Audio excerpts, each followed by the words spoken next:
Vamos falar agora sobre o eletrocardiograma normal. Sugiro a você, se deixou passar alguma coisa da aula anterior, das bases teóricas da eletrocardiografia, que reveja a aula, porque ela será importante para essa próxima etapa. No eletrocardiograma normal, algumas considerações gerais são importantes, como em qualquer método complementar. Mais uma vez, o exame complementa uma ideia. Logo, se eu começar a fazer eletrocardiograma para qualquer coisa que chega no meu plantão, eu vou começar a fazer um monte de diagnósticos errados e diagnósticos que podem mais me atrapalhar do que me ajudar. Então é importante que sempre que você fizer um eletrocardiograma, ele tenha um contexto por trás. Muito bem. Uma consideração importante sobre o eletrocardiograma é que, na superfície do corpo, existem muitas diferenças de potencial e eu posso registrar isso de vários pontos diferentes, mas eu preciso organizar para falar a mesma linguagem, quer esteja no meu plantão, quer no plantão do meu colega. Então eu preciso definir pontos de onde eu observo essa atividade elétrica do coração. É difícil muitas vezes interpretar eletrocardiograma ou entender eletrocardiografia porque eu não entendo alguns conceitos. Um dos conceitos importantes é o conceito de derivação. Quando a gente lê no livro-texto, o conceito de derivação é bastante rebuscado, é difícil a interpretação. O que é derivação, na verdade? Derivação é exatamente o que essa figura mostra para a gente. É um ponto de observação. Eu tenho um observador olhando para algum lugar. E o que acontecer no meio do caminho é que vai ser interpretado. A gente divide o eletrocardiograma em derivações do plano frontal, que é o plano da parede, e derivações do plano horizontal, que é o plano do chão. O eletrocardiograma dividido no plano frontal e no plano horizontal, ele dá para a gente 12 pontos diferentes de observação do mesmo fenômeno.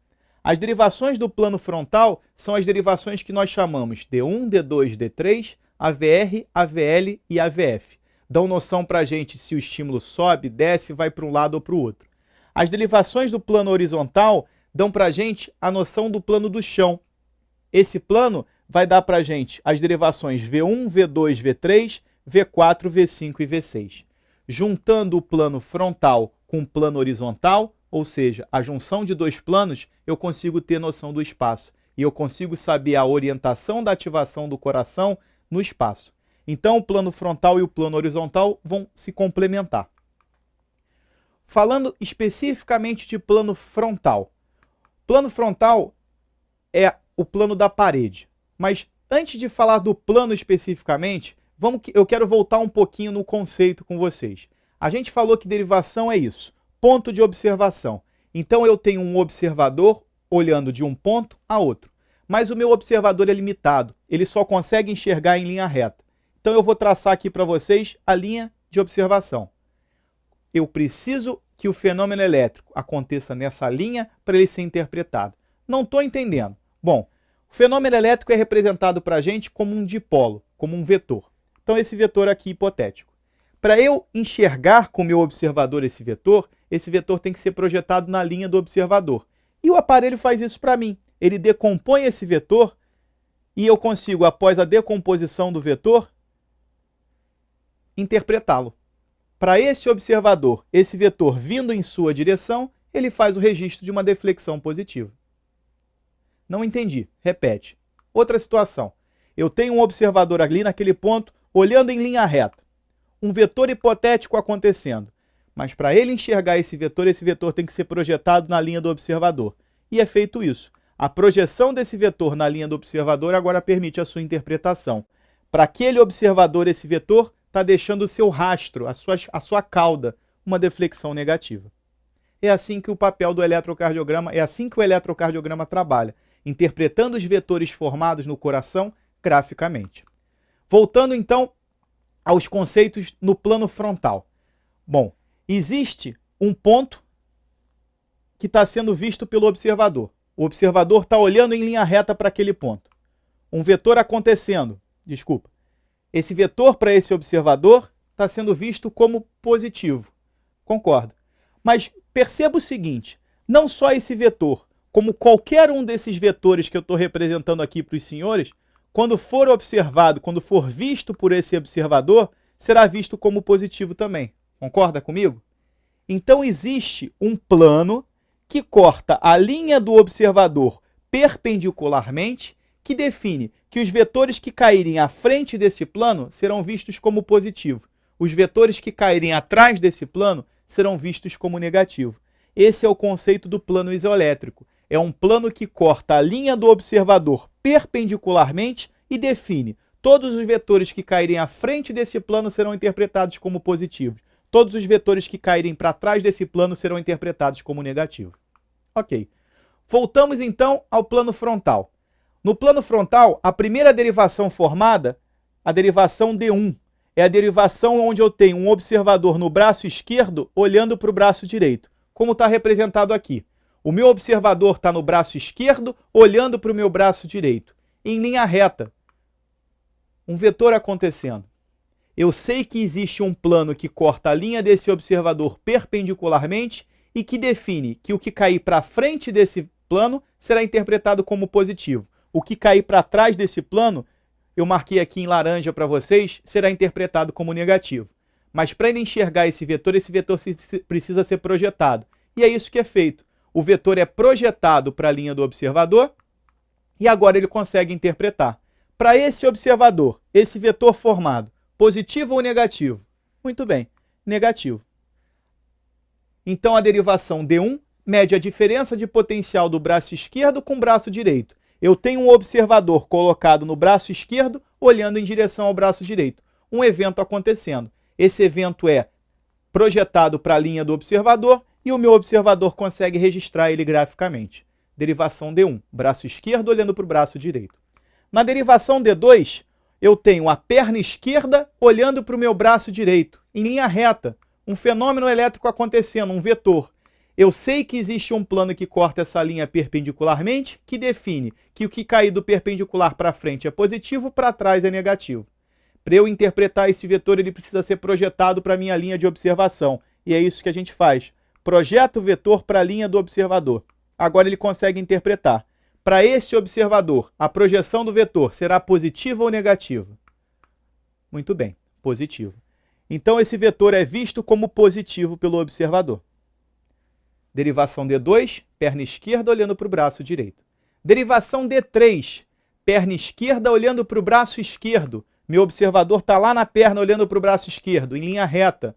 Existe um plano que corta a linha do observador perpendicularmente. O que cair para frente, positivo, para trás, negativo. Esse vetor, quando projetado para a linha do observador, poderá ser interpretado.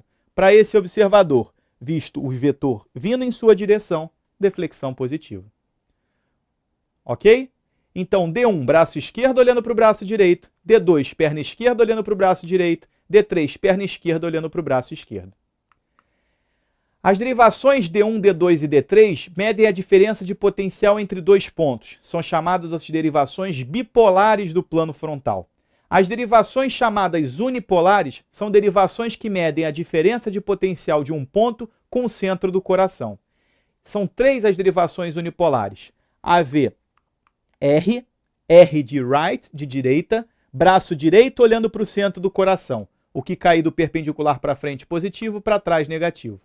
AV L, L de left, braço esquerdo olhando para o centro do coração. O que cair do perpendicular para frente positivo, para trás negativo. AVL. E AVF, perna esquerda olhando para o centro do coração. O que cair do perpendicular para frente positivo, para trás negativo.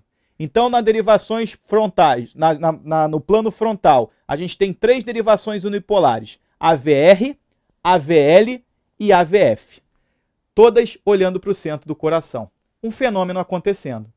Esse fenômeno vai ser interpretado pelo observador após a sua projeção. Para o observador aqui em AVF, esse vetor, quando for projetado aqui na linha do AVF, será projetado como positivo ou como negativo? Como positivo. Está lá. AVF, esse vetor é positivo. AVL, esse vetor, quando for projetado para o AVL, vai cair na parte positiva ou negativa do AVL? Muito bem, negativa. Deflexão em AVL é negativa. Toma cuidado que aqui tem uma sobreposição de imagens. Eu vou apagar, então, esse tracejado para vocês.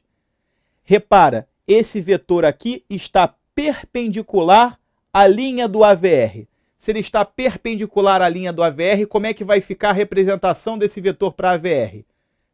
Isodifásico ou isoelétrico. Ou seja, não existe diferença de potencial. Seja um registro, de uma isodifasicidade ou de uma atividade isoelétrica, o vetor perpendicular tem essa representação aqui. Os vetores, as polaridades se equivalem. Ok? Com isso, após as análises das derivações do plano frontal, formamos o que chamamos de triângulo de Einthoven. É esse triângulo formado pelas derivações do plano frontal, D1, D2, D3, AVR, AVL, AVF. D1, D2, D3, as derivações bipolares, estão nessas laterais do triângulo, enquanto as derivações unipolares são derivações que têm a bissetriz do ângulo do triângulo. Esse é um triângulo equilátero, ou seja, todos os lados têm o mesmo tamanho. Logo, os ângulos internos aqui são ângulos de 60 graus. Essas bissetrizes dividem o ângulo em dois intervalos de 30 graus.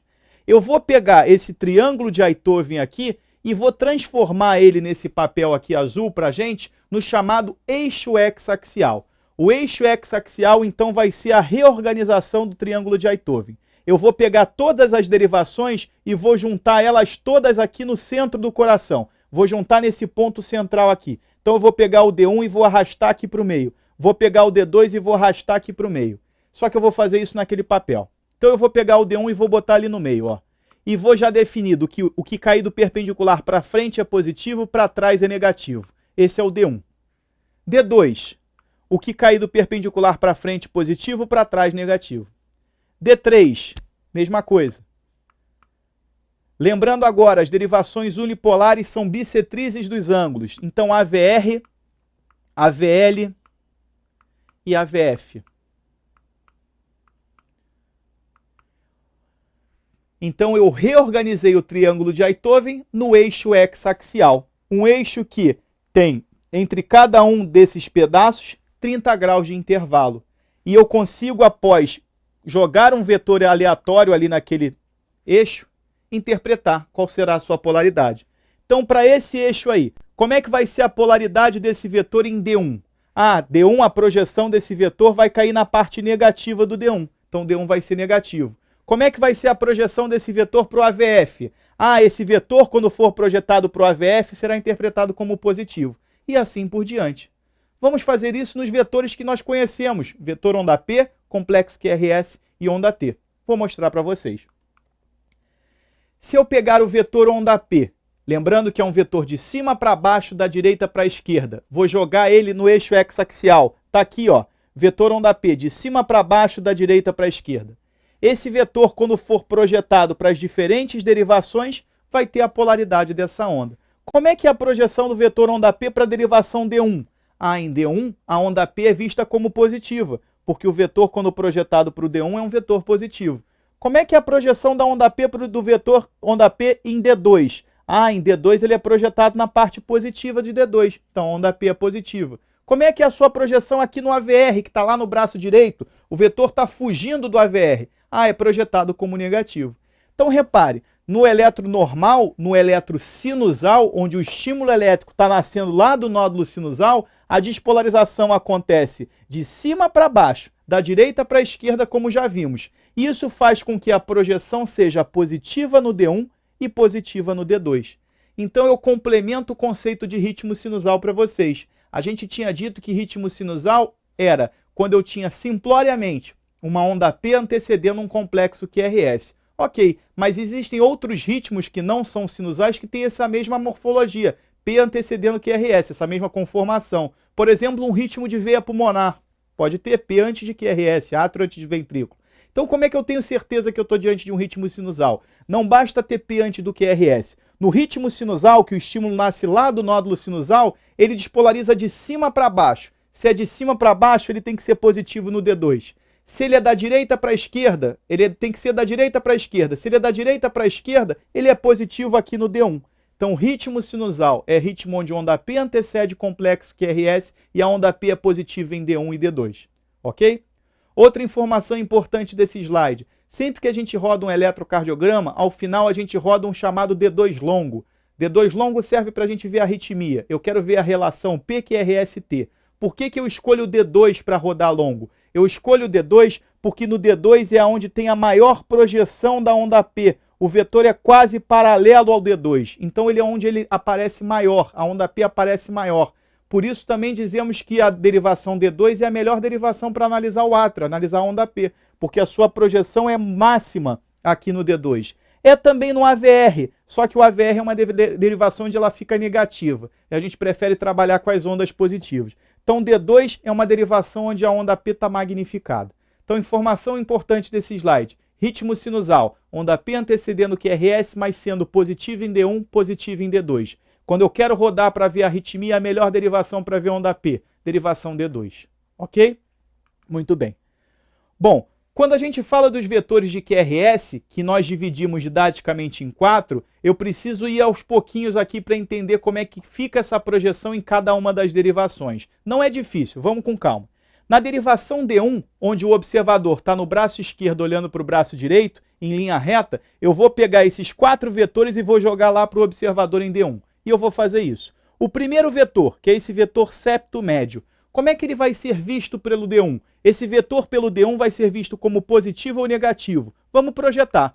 A projeção desse vetor para o D1 me dá uma deflexão inicialmente negativa. Então eu vou lá, no meu papel de eletrocardiograma, eu começo a fazer uma deflexão negativa. Segundo vetor, o vetor septo médio, o septo baixo, desculpa. Como é que é a projeção desse vetor para o D2? Ah, a projeção desse vetor cai na parte positiva do D2, não, desculpa, do D1. Positiva do D1. É pequenininho, mas é positivo. Então ele sai do negativo e vai lá para um pouquinho positivo, ó. Tá lá. Terceiro vetor, esse vetor paredes livres, que é o principal vetor que dá a polaridade do complexo QRS. Esse terceiro vetor aqui, vetor paredes livres, ele é muito positivo para o D1. Olha lá a projeção dele, muito positiva para o D1. Isso faz com que a representação do D1 dê um pico aqui do complexo QRS, ó. Muito positivo. E o quarto vetor, vetor base do coração. A projeção desse vetor é negativa para o D1. Então ele sai do muito positivo, como ele estava aqui, para um pouquinho negativo. Tá lá. Acabada a diferença de potencial, ele volta ao zero. Então eu nunca entendi por que o D1 tem que ser um pouquinho negativo, muito positivo, um pouquinho negativo. Por isso, a gente pegou os 4 vetores de ativação ventricular e jogou no observador colocado no braço esquerdo, olhando para o braço direito. Essa é a representação que a gente tem. Eu posso fazer isso com todas as outras derivações. Vou fazer, por exemplo, ali com AVF. Vou aumentar aqui para vocês enxergarem. Olha o AVF ali, ó. O AVF, o primeiro vetor para o AVF. O primeiro vetor para o AVF é projetado como o quê? Como positivo. Olha aqui. Primeiro vetor para o AVF, positivo. Segundo vetor para o AVF, também positivo, mais ou menos no mesmo local. Terceiro vetor para o AVF, ó. Muito positivo para o AVF, ele vem aqui para cima, ó, muito positivo. Quarto vetor para o AVF, cai na parte negativa do AVF, ele registra lá uma onda negativa no AVF. Então como é que é o AVF na situação normal? Muito positivo, um pouquinho negativo. Se eu voltar o slide aqui no tamanho deles para você ver, eu posso pegar todos os vetores, projetar para cada uma das derivações e ver se é positivo, negativo, como é que fica. Lembra o seguinte, o terceiro vetor é o principal vetor que dá a polaridade do complexo QRS. Como que é essa polaridade? Se ele é mais positivo ou mais negativo. Muito bem. Lembra de uma informação que eu falei para vocês na outra aula que, em geral, complexo QRS e onda T têm a mesma polaridade por uma questão de sentido, mas por uma questão de direção isso pode variar? Isso é importante a gente chamar a atenção agora. Esquece os vetores como um todo. Guarda a atenção para o terceiro vetor aqui, que é o principal vetor de ativação ventricular. Na situação normal, ele está caindo nesse ponto aqui. Muito bem. Imagina uma situação extrema, um paciente extremamente longilíneo, o coração totalmente verticalizado. Esse vetor aqui vai ser apresentado bem em cima do AVF. Ele ficaria aqui, ó, bem em cima do AVF, esse terceiro vetor. Como é que seria a principal projeção do QRS em D3? Com o vetor caindo aqui. Ah, se o vetor principal cai aqui, para D3 ele é muito positivo. Concordo. Como seria esse mesmo vetor para AVL? Ah, para AVL esse vetor ia cair como negativo. Beleza. Então eu teria um D3 com QRS positivo e um AVL com QRS negativo. Ok. Se eu tivesse o contrário, um paciente extremamente brevilíneo, o coração horizontalizado, esse vetor 3 aqui, em vez de cair aqui, ele estaria caindo em cima do D1. Como seria a projeção do vetor de QRS na derivação D3 se o vetor tivesse caindo aqui, ó, em cima do D1? Ah, ele agora ia cair na fase negativa do D3. Eu teria um D3 negativo. Concordo. Como é que seria se o vetor tivesse caindo aqui para o AVL? Ah, nessa situação o AVL seria positivo. Concordo. Então, na situação do longilíneo, o D3 era positivo, o AVL era negativo. No brevilíneo, o AVL se torna positivo e o D3 negativo. Beleza, falando em QRS. Vamos falar de onda T. Na onda T, eu tenho a mesma orientação praticamente da onda P, positiva em todo mundo, exceto em AVR. Volta ao que eu estava falando agora, de QRS e onda T poderem ter polaridades diferentes. Falei da situação do longilíneo, falei do brevilíneo. Imagina que a onda T não acompanhou exatamente essa rotação do coração, por outros motivos. O fato é, a onda T está numa posição um pouquinho mais para cima ou um pouquinho mais para baixo. O que eu quero dizer para vocês? Que pode existir uma situação onde o vetor de QRS está caindo para cá e o vetor onda T está caindo um pouquinho para lá. Isso pode gerar uma discordância de polaridade entre o D3 e a AVL, fazendo com que o QRS, por exemplo, no D3 fique positivo, no AVL fique negativo. E o contrário também, que o QRS no AVL fique negativo e a onda T fique positivo.